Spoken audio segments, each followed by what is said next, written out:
फिर आइए जी, इंटरव्यू। अगर आप इंशाल्लाह टेस्ट को क्वालिफाई कर लेते हैं और इंटरव्यू स्टेज तक पहुंच जाते हैं तो क्या सिचुएशन होगी?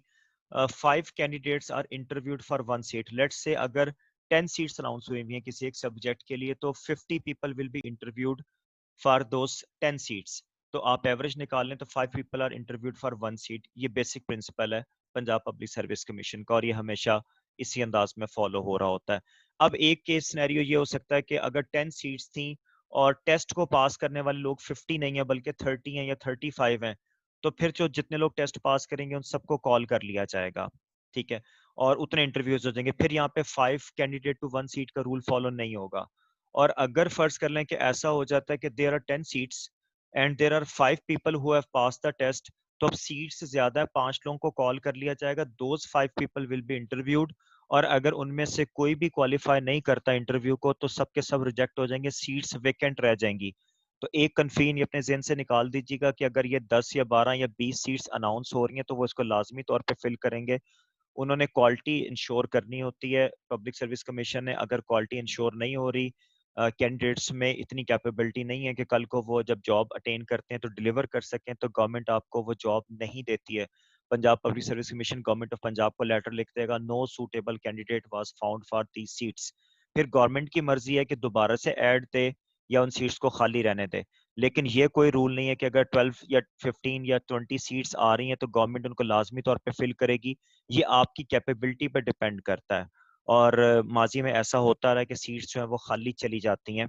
इस बात को भी मैं बाद में फर्दर इलेबोरेट करूंगा एग्जांपल के साथ।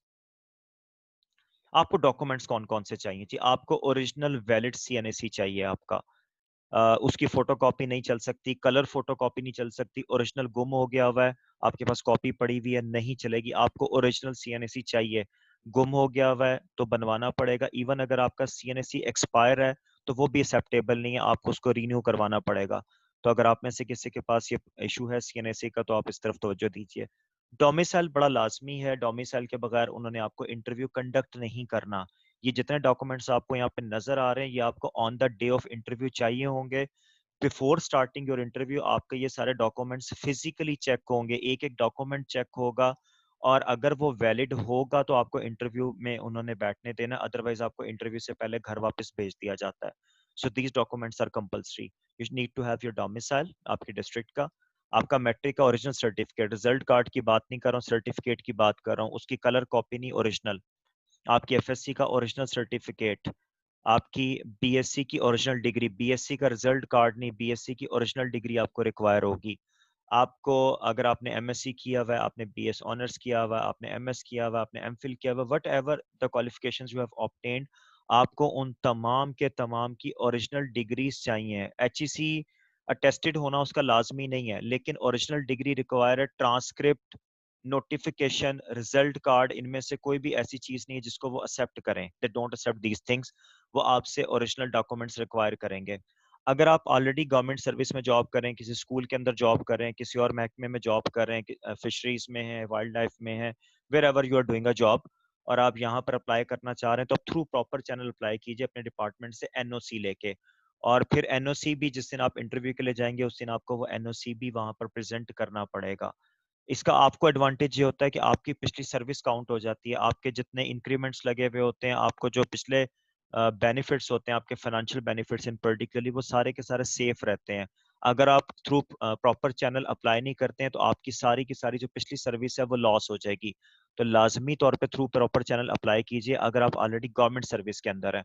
अगर आप प्राइवेट सर्विस कर रहे हैं तो फिर आपको ऐसी चीजें रिक्वायर नहीं रहती, क्योंकि फिर आपका एक्सपीरियंस काउंट नहीं होता गवर्नमेंट सेक्टर में।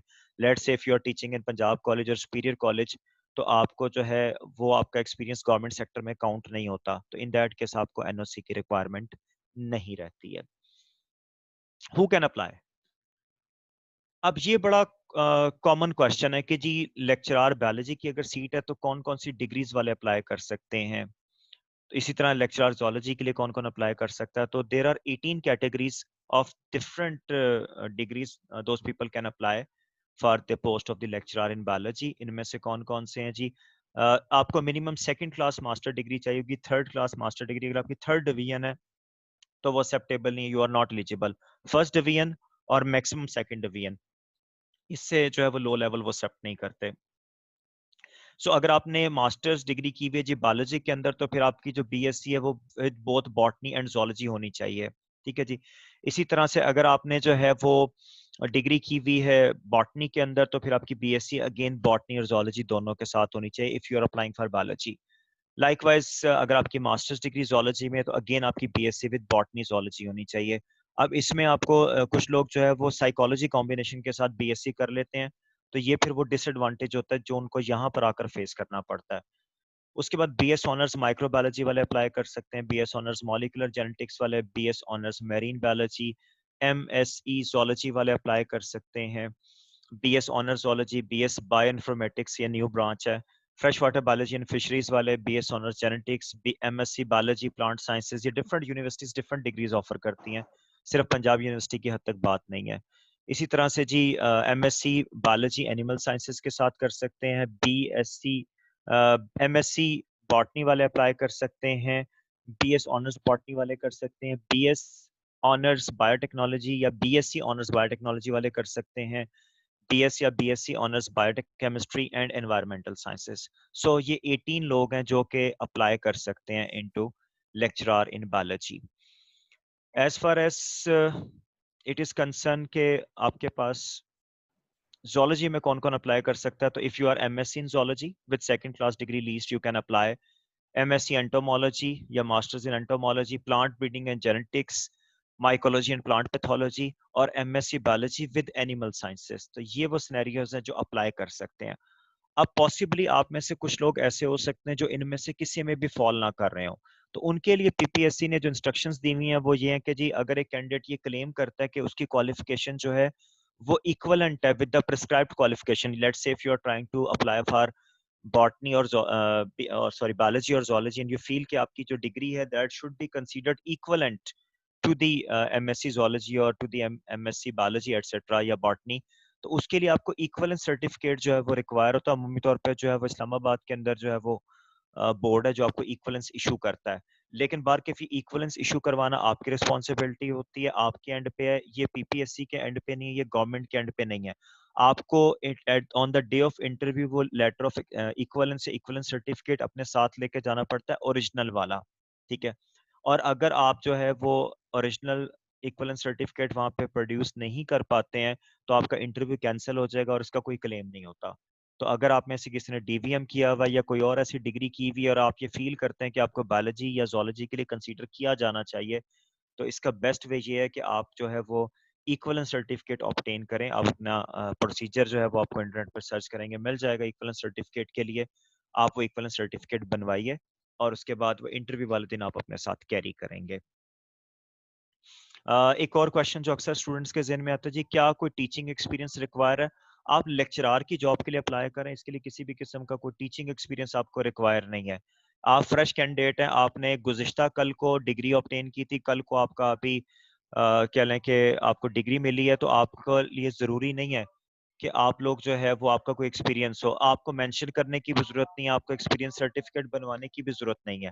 You do not need anything about this one. आप सिंपली सिंपली जो है इतना सा काम करेंगे कि आप जो है बस अपने डॉक्यूमेंट्स जो डिग्रीज हैं ओरिजिनल वो कैरी करेंगे। ना एक्सपीरियंस की रिक्वायरमेंट है, ना आपको एक्सपीरियंस लेटर रिक्वायर है, ना आपने प्रेजेंट करना है in any case. Why to prepare, यहाँ तक तो जी बेसिक चीजें कि आप पीपीएससी की बेसिक रिक्वायरमेंट्स क्या होती हैं, रूल्स एंड रेगुलेशंस क्या होते हैं। अब अगला क्वेश्चन हमारे जहनों में ये आता है कि प्रिपेयर करने की जरूरत क्या है, ठीक है जी।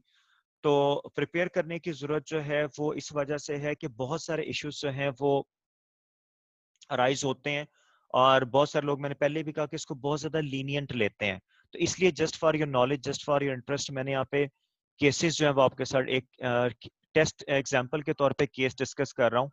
इसमें अगर आप लोग देखें तो नंबर ऑफ सीट्स जो अवेलेबल हुई थी 2017 में जोलॉजी के लिए, दे वर 23 seats which were announced by the Punjab public service commission.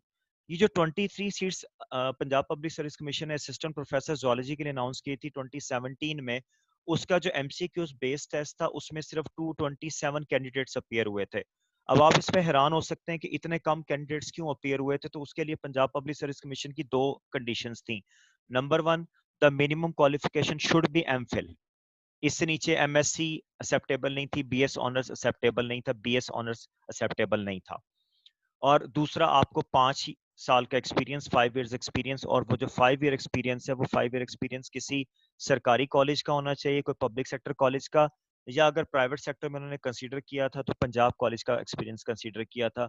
सरकारी स्कूलों का एक्सपीरियंस कंसीडर नहीं किया था। बहुत सारे लोग जो है रिसर्च असिस्टेंट के तौर पे काम करते हैं, वो एक्सपीरियंस कंसीडर नहीं किया गया था। बहुत सारे लोग जो है वो प्राइवेट स्कूल्स और प्राइवेट कॉलेजेस में पढ़ाते हैं, वो एक्सपीरियंस काउंट नहीं था हो रहा। तो इन सारी कंडीशंस की वजह से सिर्फ 227 कैंडिडेट्स थे जो टेस्ट में अपीयर हुए, लेकिन आप हैरान होंगे कि उसमें से 197 लोग फेल हो गए थे टेस्ट के अंदर, सिर्फ 30 लोग पास हुए थे।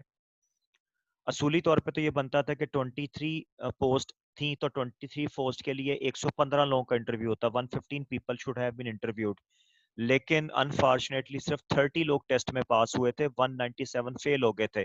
तो आप यहाँ से डिफिकल्टी लेवल का अंदाजा लगा सकते हैं कि टेस्ट जो है वो अक्सर लोग फेल हो जाते हैं टेस्ट के लेवल पे ही। बहुत एक्सपीरियंस्ड लोग होते हैं। अब ये जितने लोग थे जो फेल हुए हैं, ये सारे के सारे या तो सरकारी कॉलेज में पढ़ा रहे थे, या इनमें से कुछ लोग पंजाब कॉलेज में पढ़ा रहे थे, और उनकी मिनिमम क्वालिफिकेशन एमफिल थी, और कई तो पीएचडी क्वालिफिकेशन रखते थे, उसके बावजूद वो टेस्ट में फेल हो गए। So that is why you have to take this test very very seriously, otherwise जो है आप लोग इसको गो थ्रू नहीं कर पाएंगे अगर आप इसकी प्रॉपर प्रेपरेशन नहीं करते हैं। इसको आप फॉर ग्रांटेड नहीं ले सकते हैं। शायद अगला चांस 2023 में आए, शायद 2024 में आए। सो अगले 3 से 4 साल तक आपको फिर ये जॉब्स नहीं दस्तयाब होने वाली। So be very serious about this one. वो जो 30 लोग टेस्ट में पास हुए जी, वो बहुत ज्यादा खुश थे कि 23 सीट्स हैं और 30 people have pass the test. तो चले मैक्सिमम 7 लोग हैं जो उसमें से रिमूव होंगे, बाकी सिलेक्ट हो जाएंगे। लेकिन जिस टाइम सिलेक्शन प्रोसीजर कंप्लीट हुआ तो सिर्फ 14 कैंडिडेट्स ऐसे थे जो पास हुए थे इंटरव्यू में भी, और उन्होंने 9 लोगों को जो है वो बाकी 16 पीपल को जो है वो इंटरव्यू में डिस्कार्ड कर दिया था। और 23 में से सिर्फ 14 सीट्स पे सिलेक्शन हुई थी, 9 सीट्स वेकेंट रह गई थी। तो मैंने आपको पहले भी अर्ज किया है कि ये खुशफहमी होती है या गलत फहमी होती है कि जितनी पोस्ट आ गई है वो सारी की सारी पे वो लोग रख लेंगे। ऐसा नहीं होता। They try to choose the best people, और अगर उनको फील होता है कि जो लोग लॉट उनके पास टेस्ट या इंटरव्यू के लिए आई है वो इस काबिल नहीं है कि उनको वो जॉब दी जाए, तो वो सीटें खाली छोड़ देते हैं। कंपलसरी उनको फिल करना गवर्नमेंट के लिए जरूरी नहीं होता है। ठीक है जी। एक चीज और है, ऐड आने के बाद या इवन ऐड आने से पहले गवर्नमेंट का ये इख्तियार होता है कि वो इन सीट्स को इंक्रीज या डिक्रीज कर सकती है। अमूमी तौर पे ऐसा होता तो नहीं, बिकॉज ये प्रॉपर कैलकुलेशंस के साथ भेजी जाती हैं पब्लिक सर्विस कमीशन को। लेकिन रेयरली ऐसा गवर्नमेंट का इख्तियार होता है कि इवन अनाउंसमेंट के बाद भी नंबर ऑफ सीट्स को चेंज कर दे, या उनको कैंसिल कर दे, या उनको बढ़ा दे। तो everything is possible in this regard. जी। How to prepare. तो हाउ टू प्रिपेयर के अंदर जी आपके पास रिकमेंडेड बुक्स जो आप नॉर्मली पढ़ते रहे, जोलॉजी है by Miller and Harley, integrated principles of zoology, Hickman जिसे आप लोग कहते हैं, cell biology, genetics, molecular biology, evolution, ecology, एक ही बुक है, वर्मा एंड अग्रवाल जिसे आप लोग कहते हैं। और उसके बाद गार्टन फिजियोलॉजी, और एफएससी की बुक्स को भी। लेकिन अमूमी तौर पे मिसकॉन्सेप्शन ये पाई जाती है या फैलाई जाती है कि जी एफएससी की बुक्स में से आता है। यकीन जाने कि थोड़ा सा पोर्शन होता है, वो भी लेक्चरार के केस में, जो कि एफएससी की बुक्स में से होता है, कुछ चंद एक MCQs. Majority of the MCQs FSc की बुक्स में से नहीं होते। हाँ, लेकिन आप उनको कंपलसरी नहीं कर सकते हैं कि वो लाजमी तौर पर जो आपको एमसीक्यूज दे रहे हैं वो एफएससी की बुक में से ही दें या एफएससी की बुक में से ना दें। So both the things are possible. तो ये कुछ बेसिक्स हैं जो आपको जानना ज़रूरी होते हैं।